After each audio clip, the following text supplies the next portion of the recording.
Hello, and welcome to the Holistic Fitness Podcast, where you'll learn how to get your goals without burning out. I'm your host, Laurie, and this show isn't just about movement and nutrition. You probably already know that exercise and nutrition is important for your mental and physical health and well-being. It's also about stress management, mindset, shedding those limiting beliefs, and working through some of that childhood trauma while you're at it. Today, I'm joined by John Petrelli, who has been a professional fitness coach for over 30 years, having worked along some of the biggest names in the entertainment industry, from Grammy-Award-winning recording artists to A-list Hollywood actors.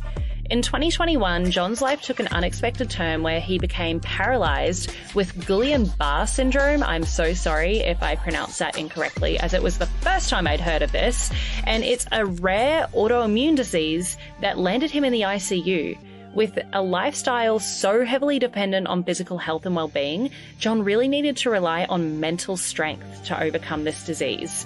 Throughout this life-changing event, the book Confessions of a Hollywood Trainer was born.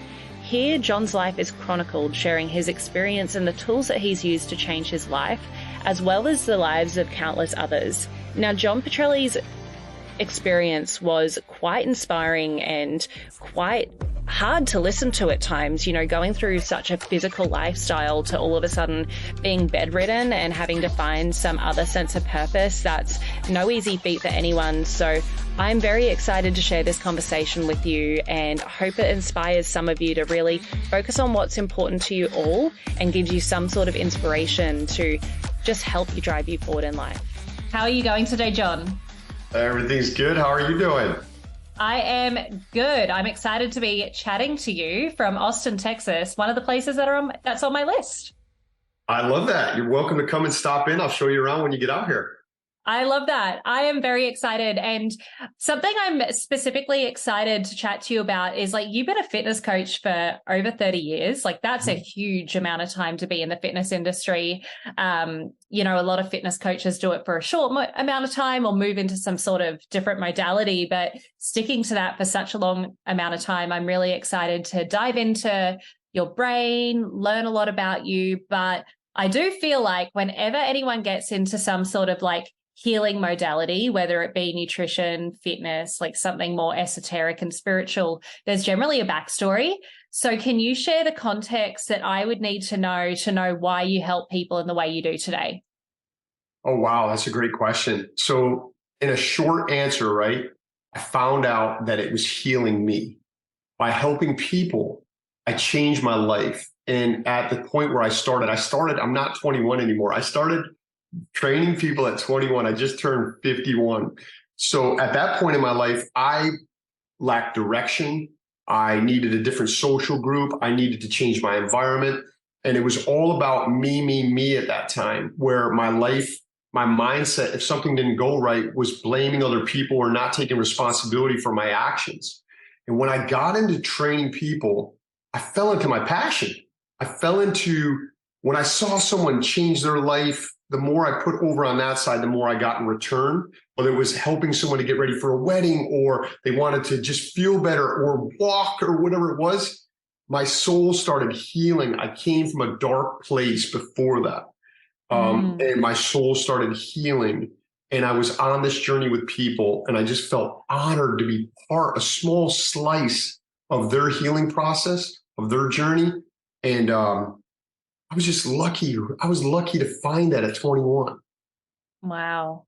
That's insane that you found it so young and that you were able to help people. And, there's a few things you said I'd love to dive into, but the years before 21, you mentioned you were kind of hanging out with the wrong crowd and had to change your environment. You were arrested, right? Before you got on this journey. Yeah. So and I never want to put blame on anybody else, because there were people that hang out with the wrong group that didn't make the choices I made, right? There were people that may have external influences that were strong enough, that had enough self-confidence in themselves to not do things. So that I was too weak of a person at that point to not cave to peer pressure and everything. And I definitely don't want to put any blame on my father, but my relationship with my dad, he only had the tools he had at the time he had. And no one gives you a book on how to be a mother, a father, a teacher, all those things. So my dad didn't have a great relationship with his dad. My dad is a little crazy, but he was born at 1921 and he didn't get married until he was 48, his first marriage. And he served in World War II, Korea, and Vietnam. So Wow. the military raised my father. And so his playbook was to raise me as a soldier. And affection at that time in that generation from a man may not have been the most acceptable thing. So I never heard like, I love you, or my dad never called me son until I was 21 years old and I was leaving. And so that miscommunication with my dad, from the tools he had, he applied the best he could, related to fear to me. I feared my father, and that fear turned into violence. And when I would be fearful of something that happened as I grew into a teen, I would lash out in a violent way because that was just my flight or fright response. Also, if I saw something that I deemed at the time was someone being bullied, because I felt like I was being bullied, I would lash out. So an incident that changed my life at 18 years old, there was an altercation. There's a whole bunch. I won't get into all the details if you don't want me to, but an altercation happened and I ended up striking an individual. I kicked him in the face in a spare, at a moment's thought. He was going to attack someone. I didn't think at all. And that person literally almost died. He hit his head on the concrete. His head got split open. I got arrested. An undercover cop had seen the whole thing. And I thought somebody was attacking me from behind. And before you know it, I have a handcuff on my hand and I'm swinging at a cop that's in undercover clothes. So in literally fractions of a second, my life went, I may have killed somebody, and now I'm attacking a police officer. And they don't take kindly to that. No. And so at 18 years old, it was the last day before all of my friends and I were going away to college. And it was a last get together. And here I am, I get arrested. I get put in the back of a vehicle. I watch this person try to be revived by first the fire department, then the ambulance. And I get whisked off into jail, and this person never regains consciousness. And here I am in that selfish moments thinking about myself, like, am I going to be in jail? I just ruined my whole life, never really even thinking, is this person okay? It was all about me. But if I didn't have that hard stop in my life, if I didn't have, that was my bottom.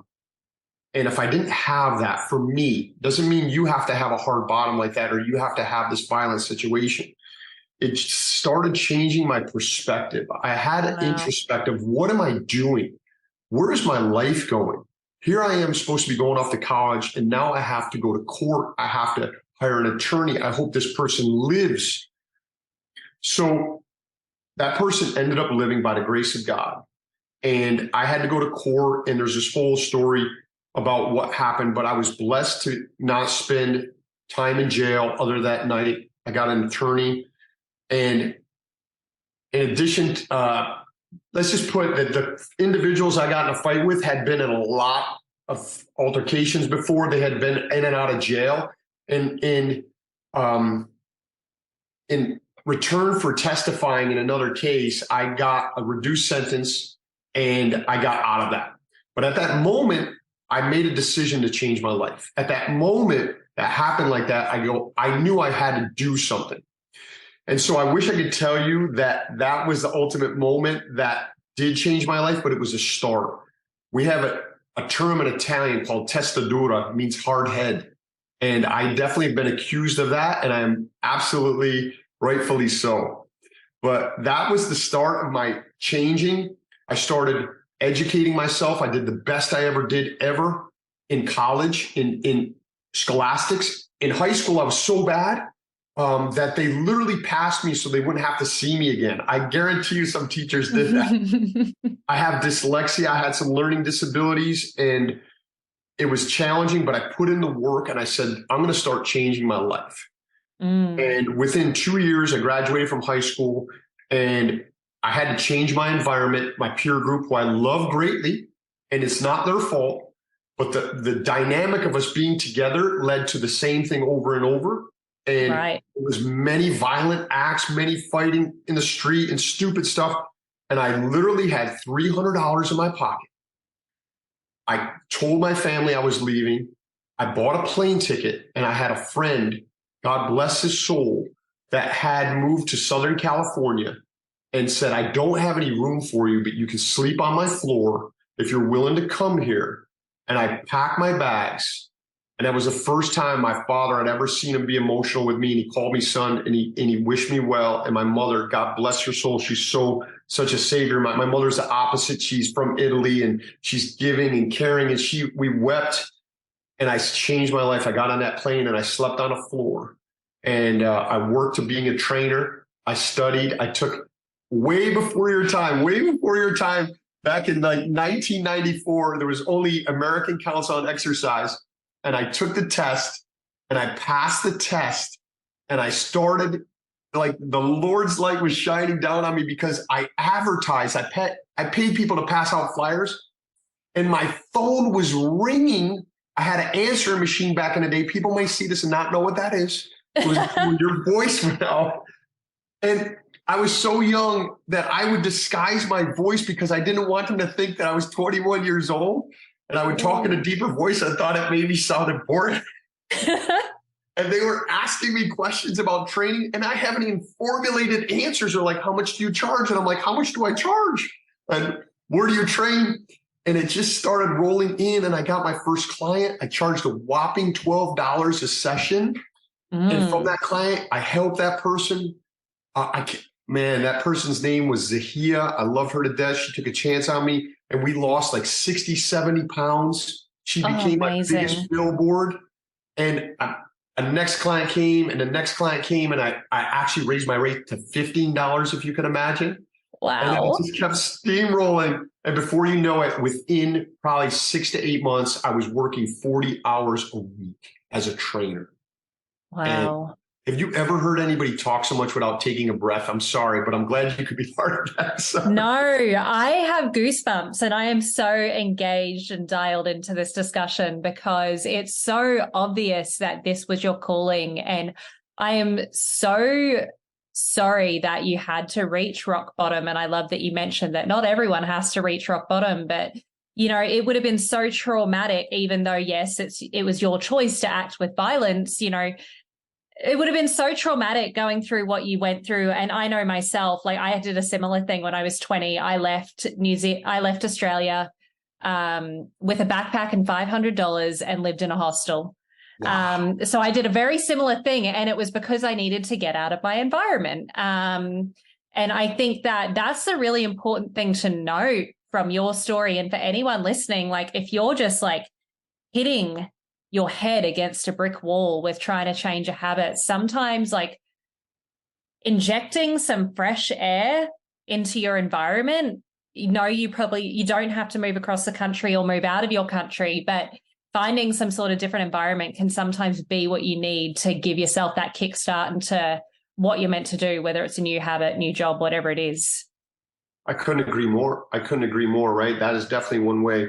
And one thing I found, I was just talking to someone recently about this, and I've heard it kind of as a pattern before.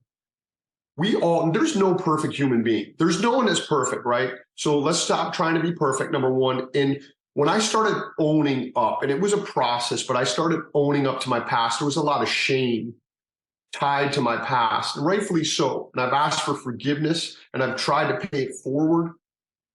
But when I started owning the fabric of who I am, I can't change the past. But I feel like what we may feel is our blemish, what we may feel is a thing that's shameful.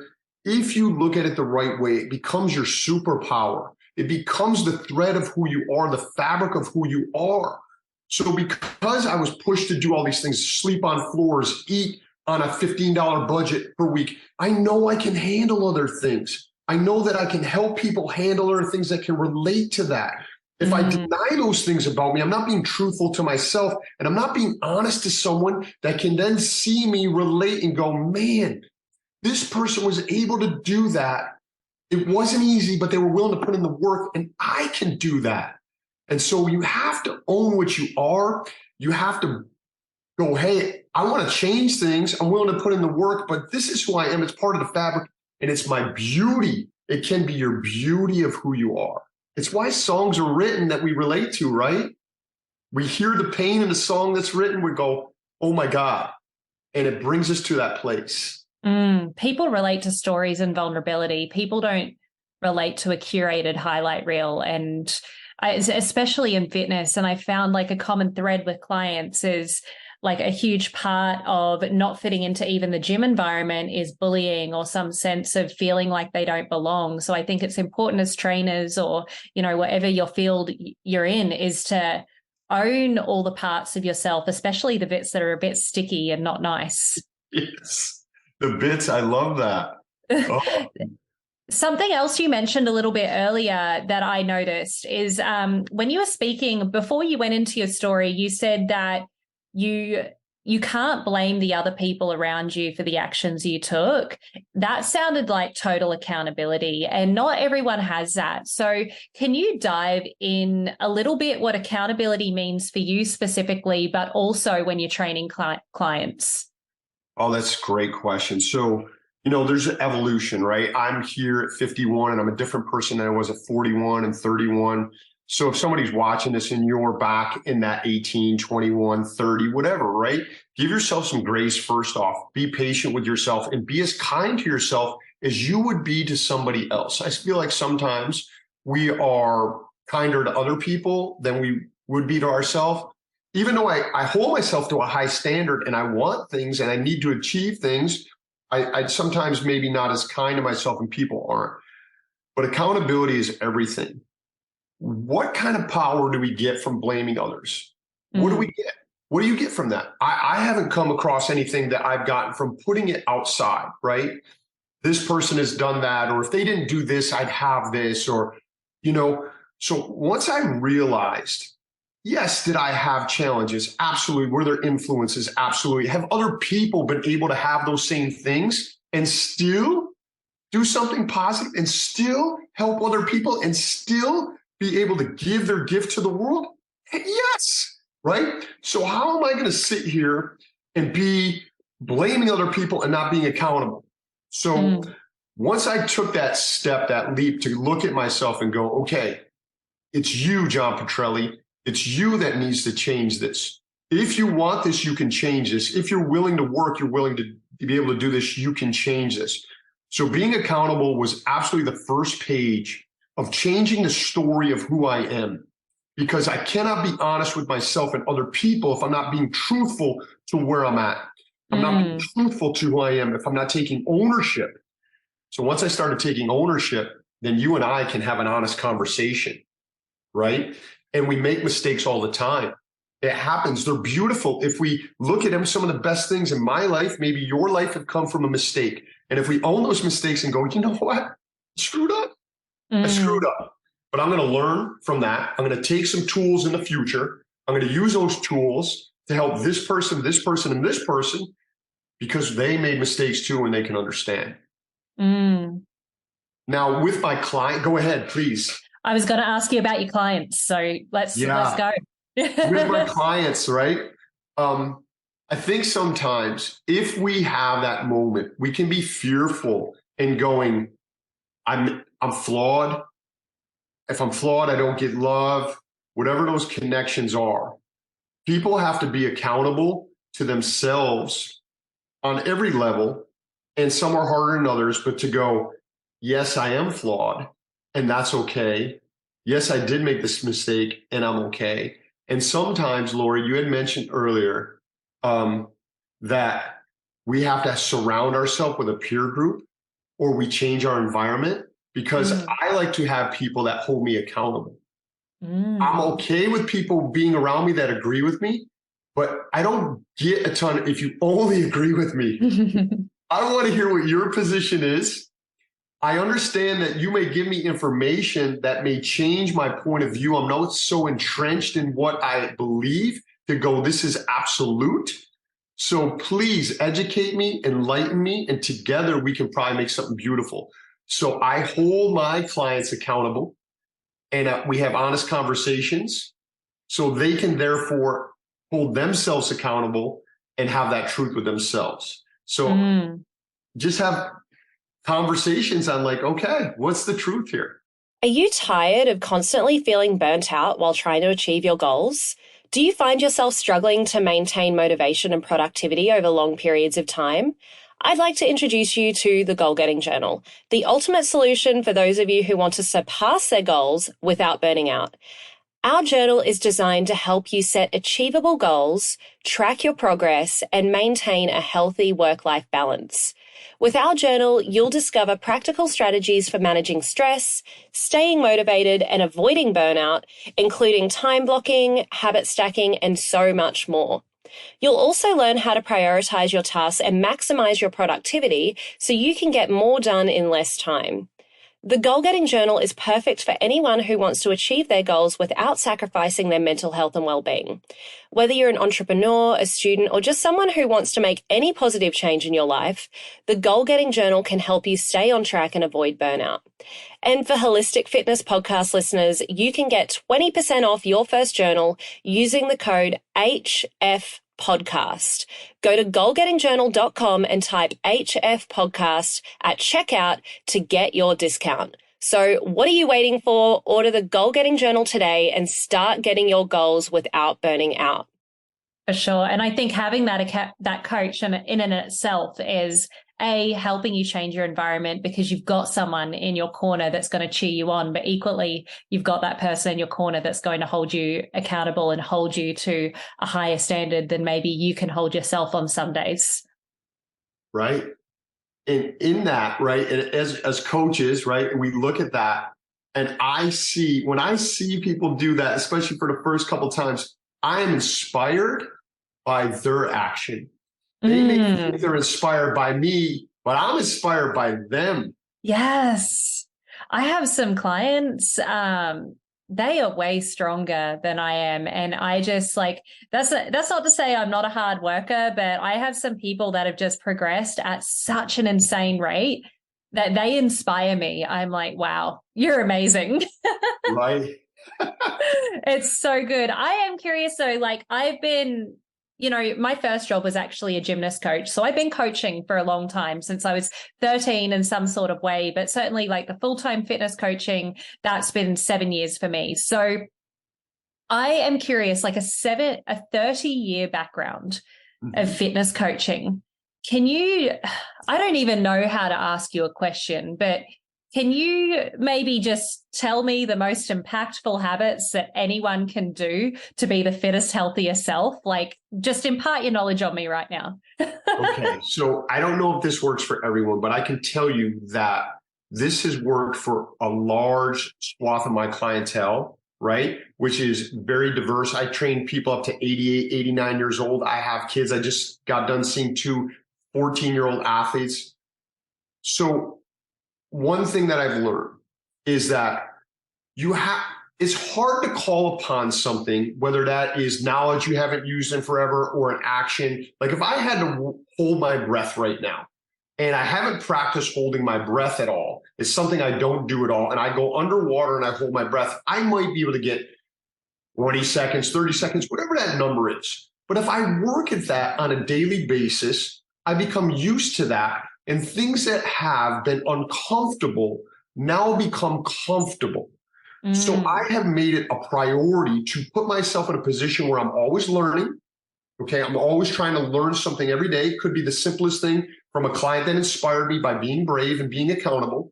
It could be something that I seek out, or it just appears through, interaction.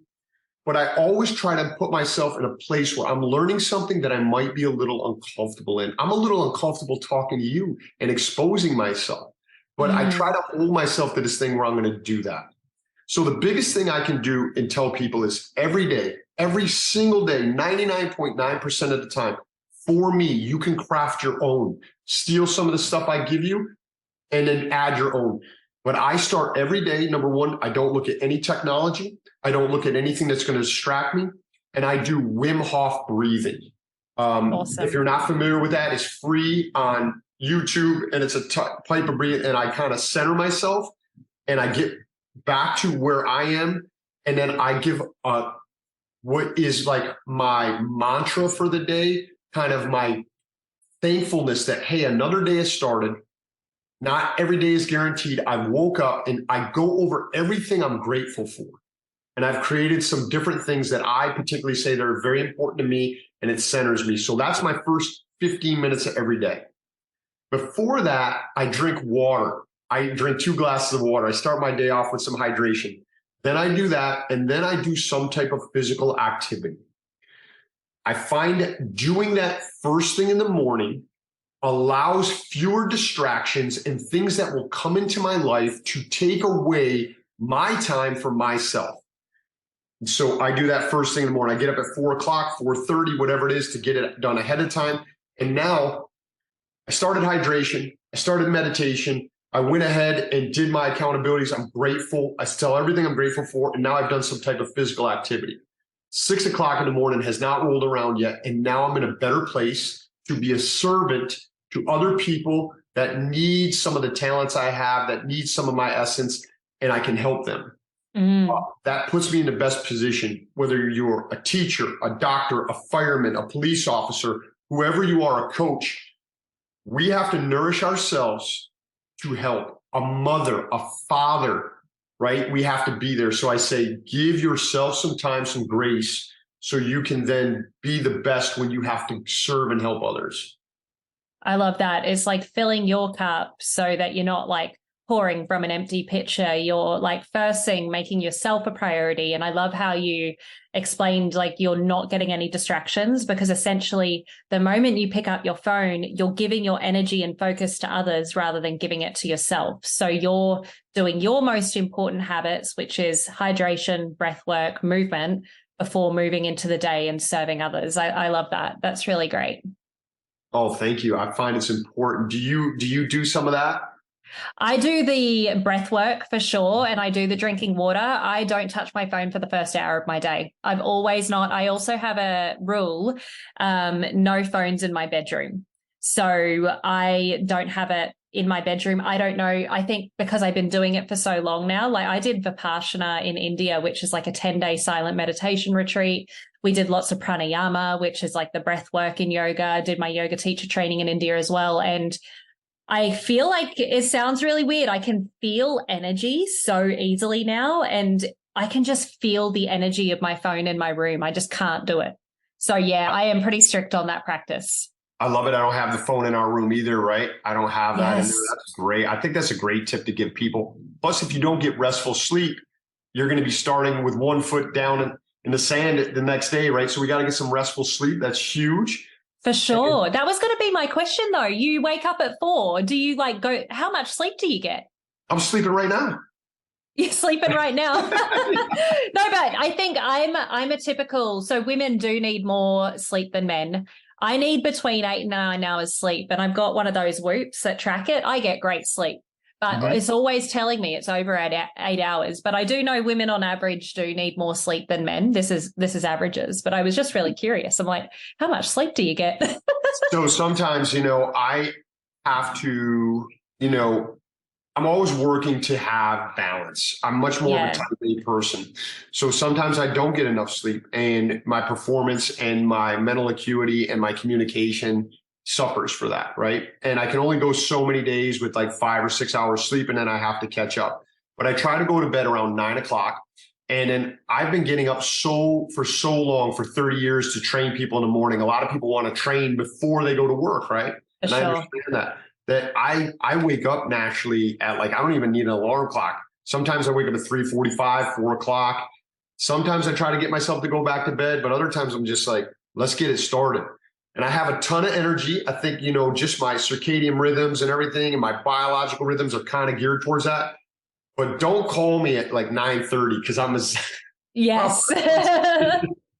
You have your downtime then. See, I'm the opposite to you. And I think that's important to note for people. I think a lot of people try to put themselves in the box of being that early bird, but I even got one of those 23andMe tests, and it said my ideal wake up time is 8 a.m. or something. And I've always, especially when I was fitness training in person, would wake up super early, but never felt with it for that first 5 a.m. until pretty much 7:30 a.m. is where I started to wake up. And if I don't do an alarm, I wake up somewhere between 7 and 8. Similar to you, loads of energy throughout the day. Loads of energy, don't have the 3 p.m. dip and stuff like that. But I really had to like honor the fact that my morning schedule is adjusted before I move into my day. Like, yes, I get my breath work in, but my physical movement could be in the morning or it could be at 3 p.m. It really depends because that sleep in's more important. Sure. And everyone's different. Yeah. I'm curious though about your book. So you mentioned, you work out in the morning, you get all of it done and you'll serve people from like 88 mothers, fathers. But your book's name is Confessions of a Hollywood Trainer. It's an Amazon #1 new release. Massive congrats. Did you train celebrities? Or did you train people in Hollywood? Like what types of people did you train? Sure. So the book title is it's not misleading because part of the book is about that. So I went from upstate New York, a small farm town of 2,000 people. I went to California, and then I ultimately went from Southern Cal, like San Diego, to Hollywood. There's a whole section in there, and I'll just touch on this briefly, but I had this thing. I've never stopped training for 30 years, but I also went in to Hollywood and became a trainer, and I trained celebrities. One of my great celebrities and friends ended up being, there's a guy you may not know. He's got a movie coming out this Friday with Robert De Niro called, his name is Sebastian Maniscalco. I trained different celebrities. So it was my interaction with people in that world. And it's beautiful in the sense that I found that here's a common thread. We look at people, whether they're a sports figure or a singer or actor, and we're like, man, guess what? We're not different. We all have the same needs as human beings, right? We all need love. We need compassion. We may have different upbringings, but there's a lot of similar common threads. So I got to train a bunch of people in that industry, and it was part of my journey. It was part of my growth. Some of them were nice. Some of them were not so nice. If you read the book, you'll find out that there were some that, man, I hope we were just having a bad day. I hope that person was just having a bad day when we had interaction. If you read it, you'll find out some of my gosh, I had some childhood heroes when I was growing up, when I was 12, 13. And I remember specifically this one guy was an action hero. And I paid my paper route money to go see him. And I went right back in the theater and I put another $5 down. I was so mesmerized. And so now I have all these interactions with him in Hollywood, and I find out he's not such a nice person. And here you can hear like prepubescent John Petrelli's tears in the background as my Hollywood childhood hero is like, oh my God, and so we put people on a pedestal or not. We think they're different. They're not. People have good days, bad days. And so part of that in the book is my journeys with those people. So but really the main gist of the book is my confession of my life. It's called Confessions of a Hollywood Trainer. So I was a Hollywood trainer. I went on international tours. I worked with Grammy-Award-winning artists and worked with actors. You can read all about it in the book, but it's my confession of like my journey, how I came from a small farm town. I found my passion, and that passion was helping people. And it didn't matter if they were a school teacher or they were a movie star or they won an Academy Award. We have a common thread, and it is how I went from that. And if I can do that from going to being arrested, to being violent, to having all these things and challenges, to getting D's as in school. And I was able to find my passion, put in the work, that literally you can do anything. If I can do that, I am sure you have more talent than I do. You literally can do anything. If you want to be an attorney, you can be an attorney. If you want to be the best mom in the world, you can be the best mom in the world. There is nothing that is out of reach. There are other people that have done it before. Study the clues they have left. And if this dyslexic, violent youth can find it and do it, you can do it. And that really comes back to your point earlier where, like, if you're struggling to kind of see it, there's someone else that's done it. Even if you come from a family where no one's finished high school and you want to be an attorney, there's other people who have done exactly what you want to do and was in like a worse situation than you. You just need to go out and seek those stories and seek that environment. Like, it's not to say it's not without challenges, but you can get there. It's just to say, like, somebody who's 400 pounds, yeah, you've got more challenge losing weight or getting to 150 pounds than someone who's 200 pounds. Like, it's just a lot more pounds to lose, but it doesn't mean that you can't get there.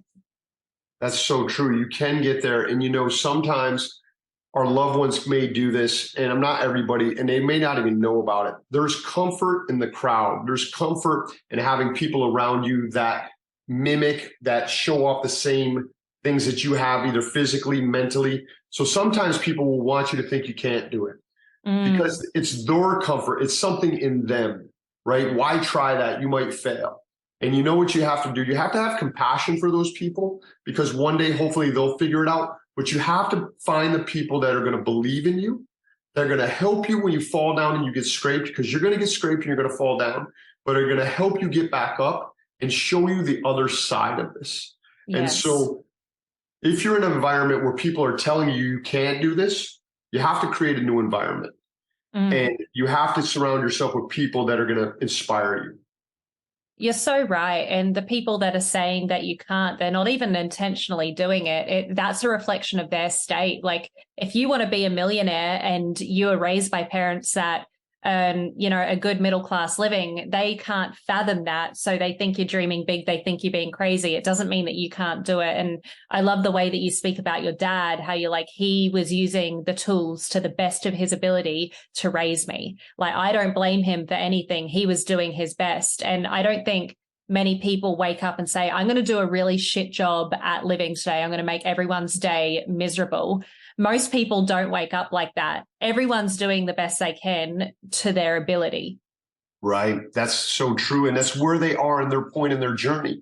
If somebody came across me at my point of a journey when I was a young man, they'd go, that guy is an asshole, right? Yeah. That guy's a jerk. And I just hadn't evolved yet. Right. And so I apologize for that point in my life, but I try to be a new person. And I got one for you too, off of what you said. Sometimes people go, I've grown up with this amount of wealth, whether it's middle class, and I want to be a millionaire. And people, even knowing it in subconscious, go, why would you want to do that? All people with money are evil, Yes. So they've related a horrible trait that's tied to now wealth, right? Yeah. But you don't have to be a horrible person if you have wealth. You can help people. It just gives you the ability to help more people, right? Yes. So we can make these connections, and they're rooted in a subconscious way that may not be serving us, right? Yeah, I love that you extended on that. It's so true, because there's even like large beliefs like, oh, what's that? One of those cooks, like skinny people don't eat well, or skinny people. There's a lot of like negative things towards either side of the spectrum when it comes to body size, and in the fitness industry as well. That's just crazy. It's like you're keeping people in a box here. Right. Skinny people can't cook. That's what it is. Skinny people can't cook. Yeah, I don't know if it's in America, but it's this. It might be a guy. He's big on barbecuing. I can't remember his name, but he's always bashing down skinny people because they can't cook. They can't cook good food.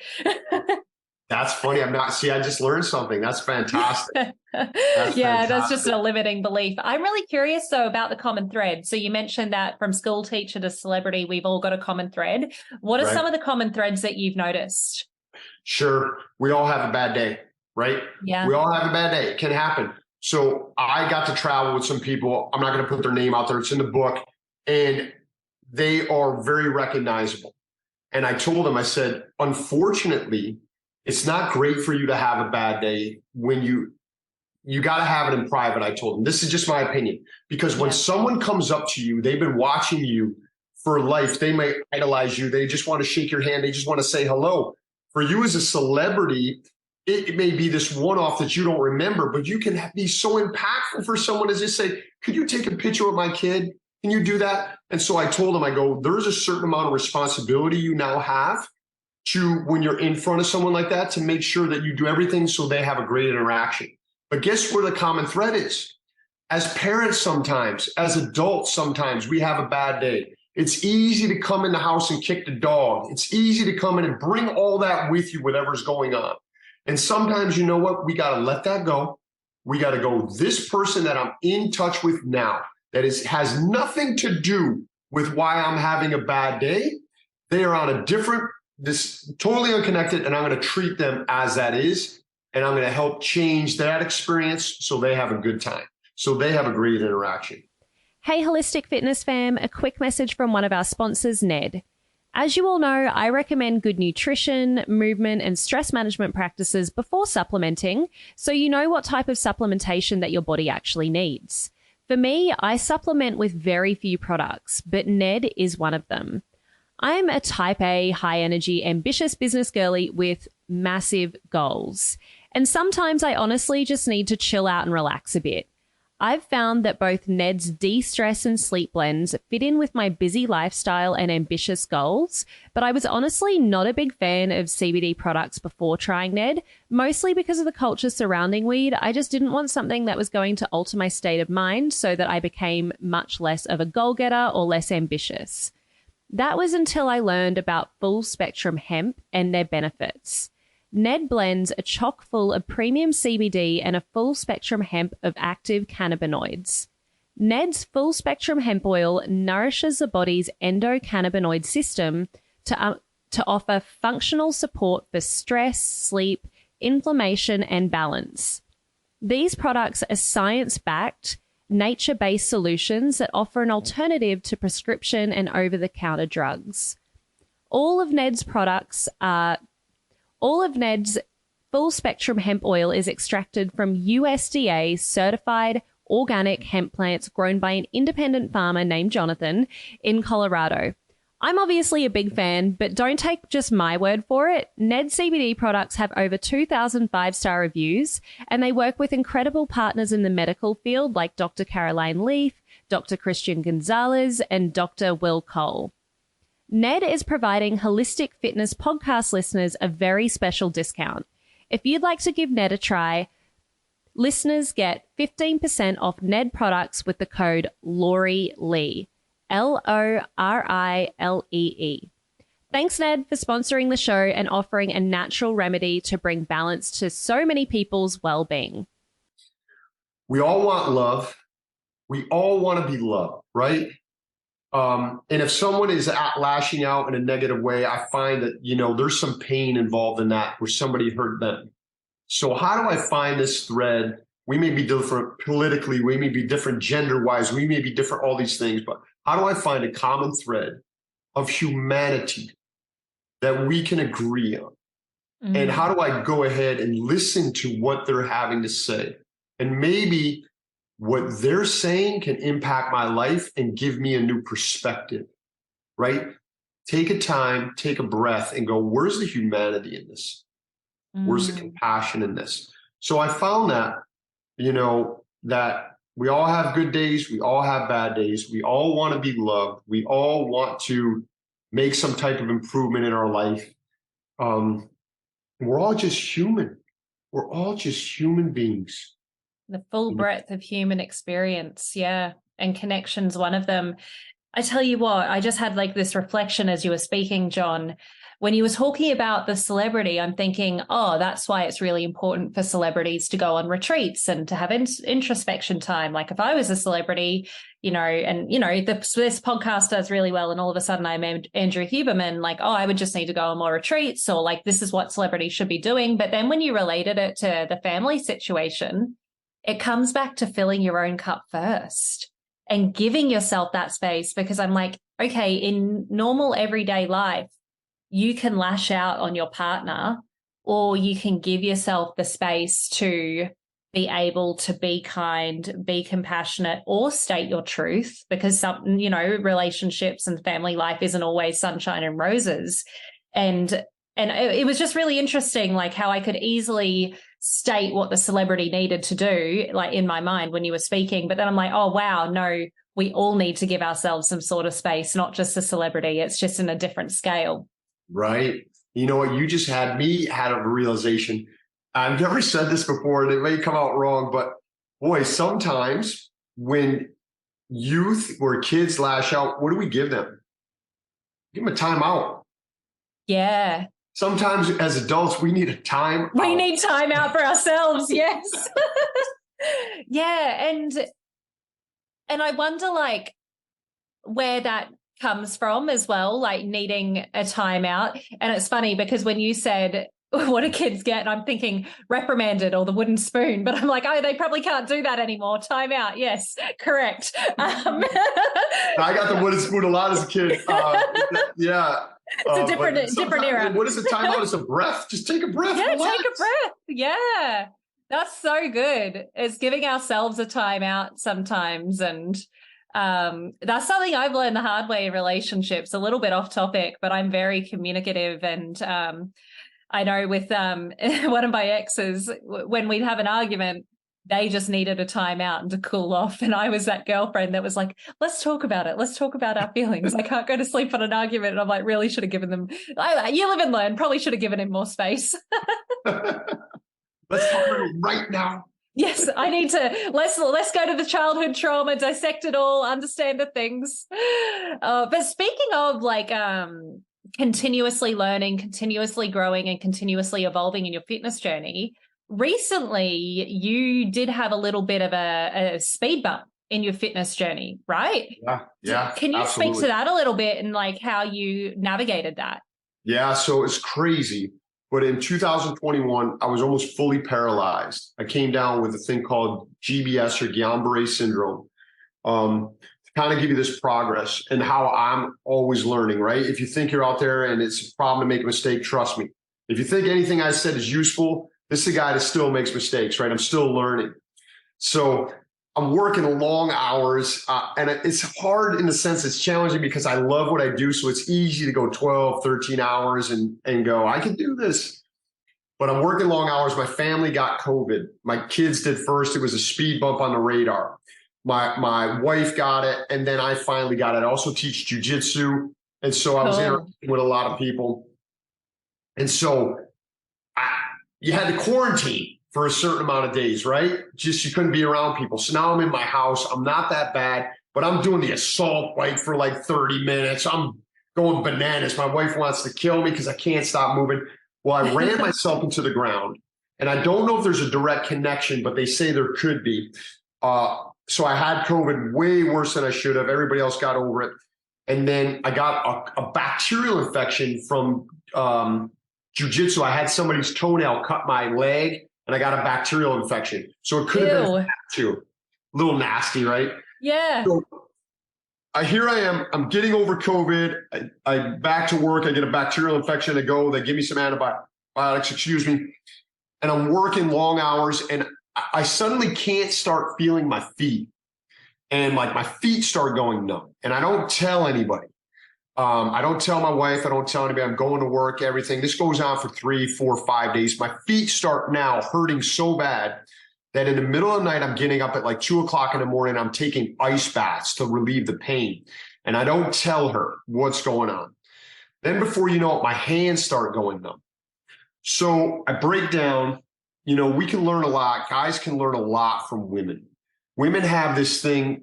Believe like women's intuition comes from somewhere, right? The word, they have intuition. They are more sensitive from what I've learned in my life experiences to emotions. They're more in tune with what's going on. And me, I'm like a robot walking forward. And my wife is like, what's going on? So I break down and tell her, I go, look, for the last week, I haven't been able to feel my feet. I can't feel my hands. I don't know what's going on. My vision is starting to get blurry and my urine stream has come down to nothing. She's like, what are you talking about? I go, listen, I understand. When I get out of work today, we'll go to urgent care. And now she's like, how many people do you have? I go, I got 12 people. She's like, we're going to urgent care now. So we go to urgent care and I'm in urgent care and we're explaining what's going on. They do some tests on me and I faint in the urgent care. I go unconscious.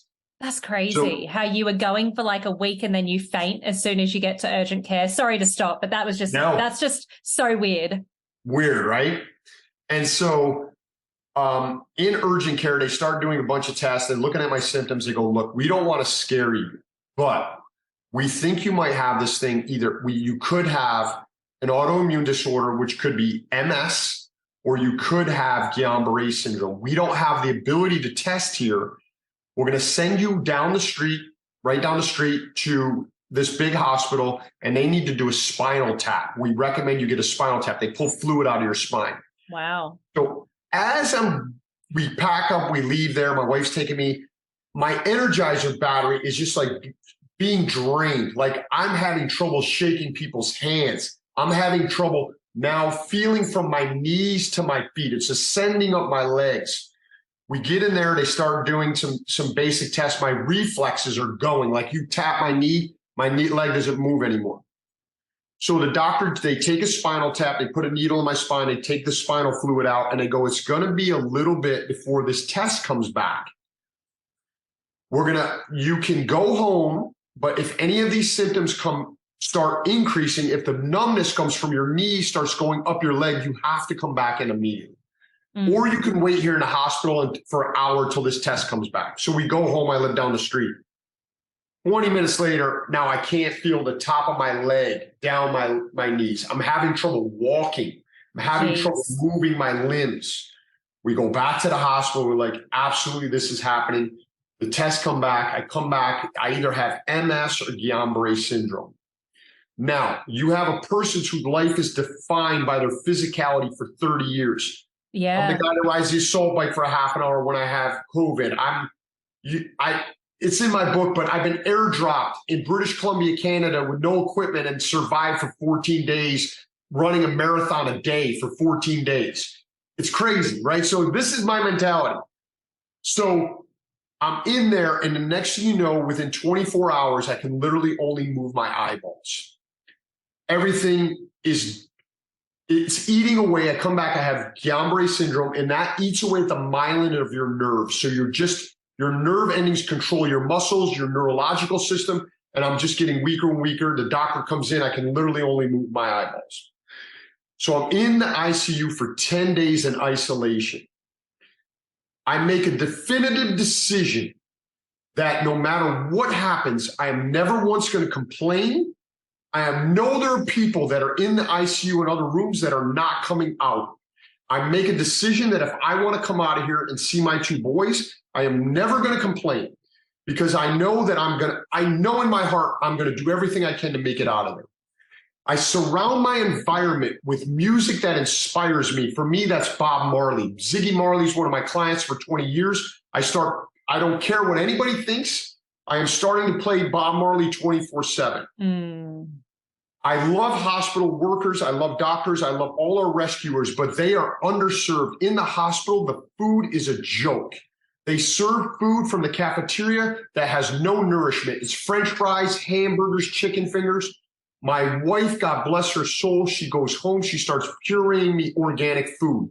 I can't swallow, so now I have to eat pureed food. So she's bringing me pureed food. So now I have my nutrition. I'm going to have it as best as possibly can be. I have my environment with the music, and now I am meditating. It may be mumbo jumbo. I don't care. The doctors, I am not taking away anything they did. They put me on different medications, IVIG. They hooked me up to transfuse my blood. I know it helped. But I start meditating and I start visualizing myself repairing my body. I start praying to my body to start healing itself. I start asking my body to heal itself, and then I start demanding this. So I have everything I can in my control that I can possibly control to be positive. And I start regaining after 5 days. I start regaining. There's a whole plethora of stuff that happened. I soil myself. I can no longer bring myself to the bathroom. I soil myself in the bathroom. They have to put a catheter in me. I go to a battery of tests. I go through hour-long MRIs and CT scans. I code out in the hospital where I faint. They try to get me into a CT scan, and I faint. I go unconscious. I urinate all over myself. And my wife is in the hospital. She knows. They just took me from the room. They know that I'm coding out. But never once, my friend, did I go, woe is me. I did not want to put myself in that space. As they were taking me to different tests, I saw people that were in worse conditions that I could still think, I could still see, I still had cognitive ability. And I said, whatever I have, I'm going to be grateful for. And I'm not going to say this is happening to me. This is happening for me. This is happening for some reason. I don't know what it is at this moment, but I have to trust and have faith that something great is going to come from this if I'm willing to stay with it. So after 10 days, I start regaining function. I leave that hospital in a wheelchair. I leave that hospital from the wheelchair. I start doing physical therapy the next day from the hospital. I see a physical therapist 5 days a week, and I do another 2 on my own. And at the beginning, I have to go from a wheelchair, just standing up, moving my toes, moving my hands, to a walker. I graduate to a walker, and I can't even squat down. Don't even have the strength to do that.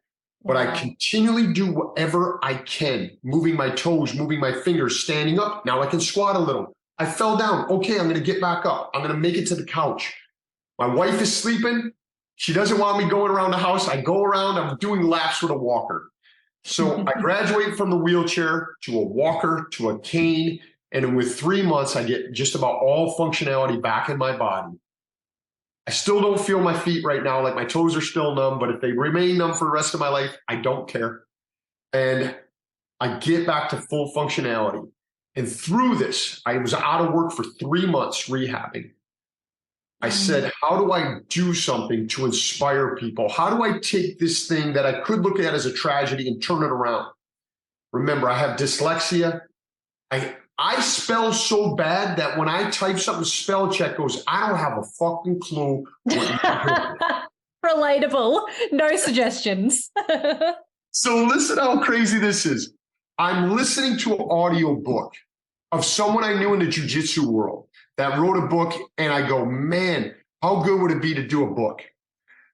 I contact him, and he puts me on to the guy that edited his book. I call him, and I started writing stuff down. And I call him, and I said, look, I got this story. I've been a trainer around the world. I started off, I went to jail. I have all these things. I started compiling this stuff. I'm laid up for 3 months. My physicality's gone. I can't work. I want to do this book. So he says, send me some of what you wrote. I sent him some of it. He calls me immediately, says, send me something else that you wrote. I said, he goes, look, I just got done writing a book. I didn't want to do this again. I'm so exhausted, but I'm compelled by your story. I said, he asked me what I want to do. I said, I want to inspire people. I want them to know that anything's possible. I want them to be, if they're in a tough situation, to know that they can get out of it. And we write this book. I have dyslexia. We do an audio book. We put it out, and the damn thing goes to #1 as a new release on Amazon. My friends, please, if you stuck with us this long, please understand, if I can do that, you can do 10 times more. You can do whatever the hell you want to do. It wasn't easy. There was no magic wand. There is no magic wand. You're going to have to go through some shit. But if you want to do it, you can. Please believe that. And so that's what happened to me. That was a long story. But that's insane. And it's such an interesting story. I'm sorry you had to go through that. But when you said, like, this, in that moment, this is happening to me, this isn't happening to me, this is happening for me. Do you think that it was the trigger to get you to write this book to inspire so many more people? Is that what you meant by happening for you?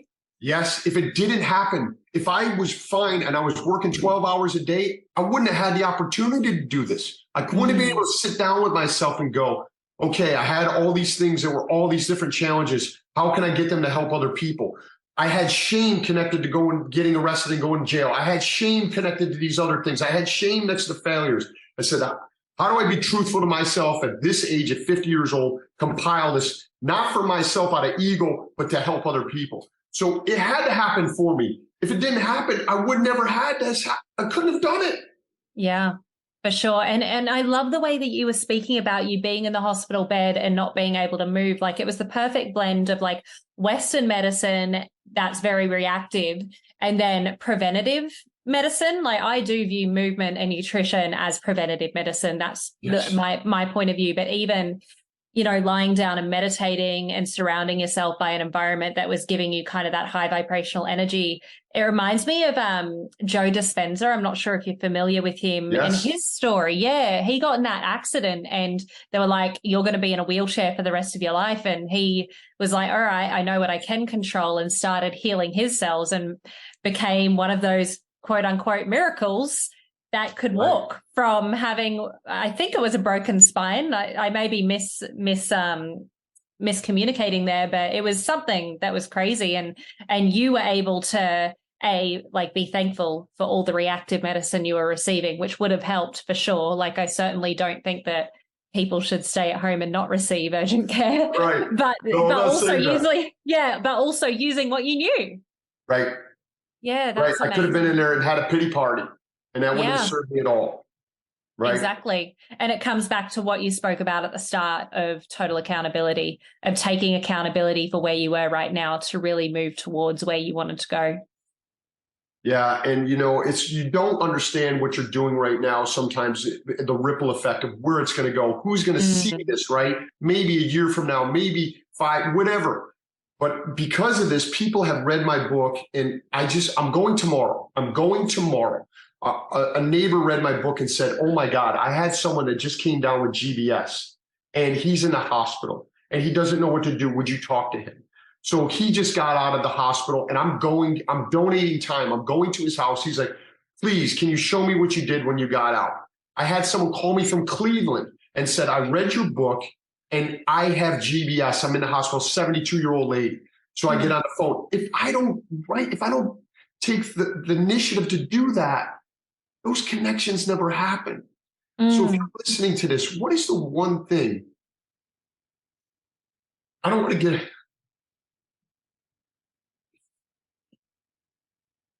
Like, you just say, I love you to someone, right? You just take a time to listen to them. You don't know where that's going to go. It could affect so many people so far down the line. Yeah. You're so right. And it comes to that common thread of celebrity or school teacher. We all just want to be loved. We want to feel that connection. And, you going through something so intense, you have this ability to help people, in that very specific way through GBS and helping them, and hopefully they survive through it, or in a more general way of what you were saying before, like if you can write that book, you can do 10 times more. And it's really admirable how you're helping people, John. Thank you. As for you, I wouldn't be here if it wasn't you were on the other end, right? And we're going to help loads of people, whether it's now or in a year's time. Right. I love that. It's just a little nugget. We do have a final question on this podcast, and we're going to fast forward a couple of decades. That final question is your 70-year-old self.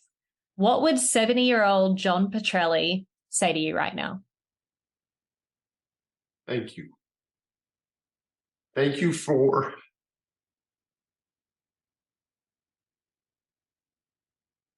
being willing to change. Thank you for being open to trying new things. Thank you for exposing yourself and being vulnerable. And we need people like you who are being vulnerable and exposing yourself to connect others, even if it's them connecting with themselves more. So I think 70-year-old John has plenty of wisdom. Thank you. I've had so many goosebumps during this podcast, and I feel like I've personally learned so much from you, and I'm really excited to share this conversation with others. Where can people find you? Where can we get to know more about you? And where, most importantly, where can we buy your book? We want to learn more about your book. Wonderful. You can see me on Instagram at john.petrelli. Same on Facebook, John Petrelli. You can go to johnpetrelli.com. The book is Confessions of a Hollywood Trainer. It's on Amazon. It's on my website. It's on Kindle. It's on Audible.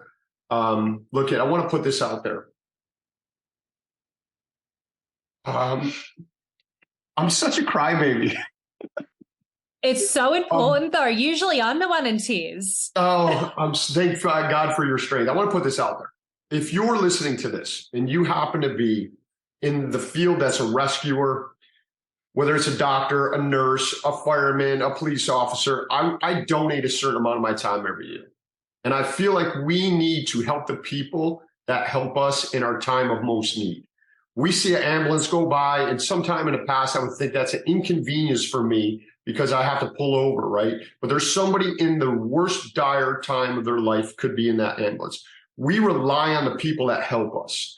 I want to donate time, whether it's like a podcast or physically going there or setting up a fitness thing for them or nutritional, because we need to take care of the people that take care of us when we need that care. And so I don't think those people are being taken care of. So I want to put one final thing out there. Contact us. If they contact you, give them my information. I want to donate time to do that. It fills my life, it fills my soul, and you can get in touch with me at all those places and I will get back to you. And so if that's the final thing we could put on the podcast, I would love that. I love that offer as well. I've got a cousin who's a firefighter, an aunt who's a hospice nurse, and then, my cousin is also a nurse, and the amount of energy and dedication, like getting us together at Christmas is impossible. Or Thanksgiving, like there's always at least one person working, or they'll be at Thanksgiving until 7 p.m. They need to go the night shift. And I'm thinking of one family member specifically, and the amount it drains them, but they know it's their calling, and they know that they need to help people in this way because it's what they were put on this earth to do. So they do dedicate such time and energy to their trade. Yeah. And we need them, right? We need them to be filled. For sure. No, I've really enjoyed having you on the podcast, John. Thank you so much for joining, and personally learned so much from you. Oh, thank you so much for the opportunity. I'm very blessed to be able to spend this time with you. Thank you so much.